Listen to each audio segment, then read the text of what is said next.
আসসালামু আলাইকুম ওয়া রাহমাতুল্লাহি ওয়া বারাকাতুহু। সম্মানিত দর্শক, আমি আপনাদের সামনে আজ আলোচনা করব বন্যার্তদের পাশে আলেম সমাজের ঈর্ষণীয় ভূমিকা সম্পর্কে।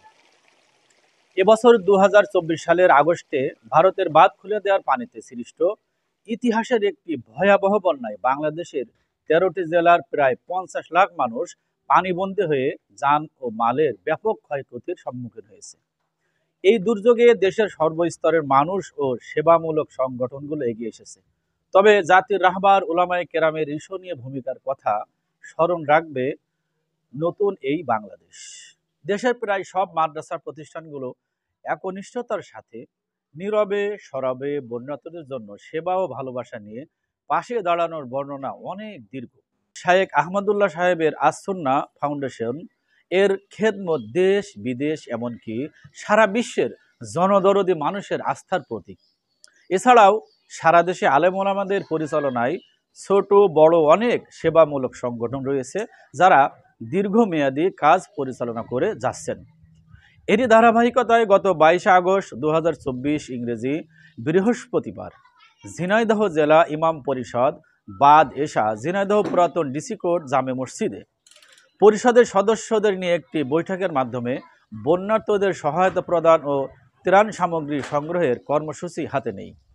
পরের দিন শুক্রবার মসজিদে জুমার নামাজের সময় সাধারণ মুসল্লিদের ত্রাণ সহায়তা প্রদানের আহ্বান জানানো হয়। ১ সেপ্টেম্বর রোজ সন্ধ্যা পর্যন্ত এই ত্রাণ সামগ্রী সংগ্রহের কাজ চলমান থাকে।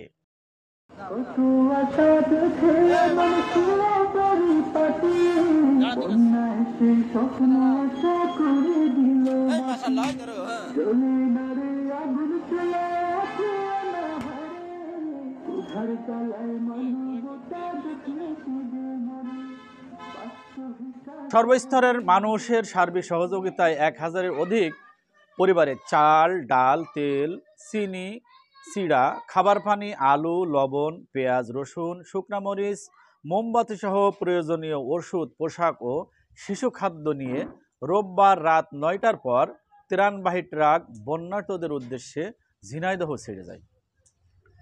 সাথে আরেকটি গাড়িতে ঝিনাইদহের বিভিন্ন ইউনিয়ন ও থানা পর্যায়ের শাখা সংগঠন থেকে একদল স্বেচ্ছাসেবী রওনা হন। পরের দিন ২রা সেপ্টেম্বর সোমবার ফেনী পৌরসভার অন্তর্গত ঐতিহাসিক মিজান ময়দানে ত্রাণ এবং স্বেচ্ছাসেবক দল পৌঁছে যান।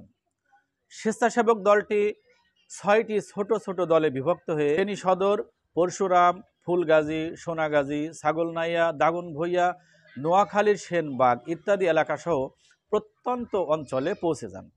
সাধারণ জনগণ সহ বিভিন্ন মাদ্রাসার শিক্ষক ও শিক্ষার্থীদের মাঝে হাদিয়া এবং অবহেলিত ইমাম ও মুয়াজ্জিনদের মাঝেও হাদিয়া প্রদান করে ঝিনাইদহ জেলা ইমাম পরিষদ।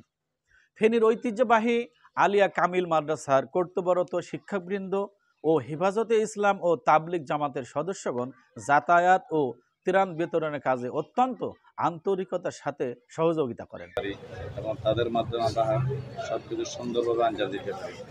ধন্যবাদ ফেনী জেলা হেফাজতে ইসলামের পক্ষ থেকে সবাইকে ধন্যবাদ। ঝিনাইদহ জেলা ইমাম পরিষদের ভবিষ্যৎ পরিকল্পনা রয়েছে বানভাসীদের পুনর্বাসনের জন্য দ্বিতীয় দফায় আবার কাজ করা।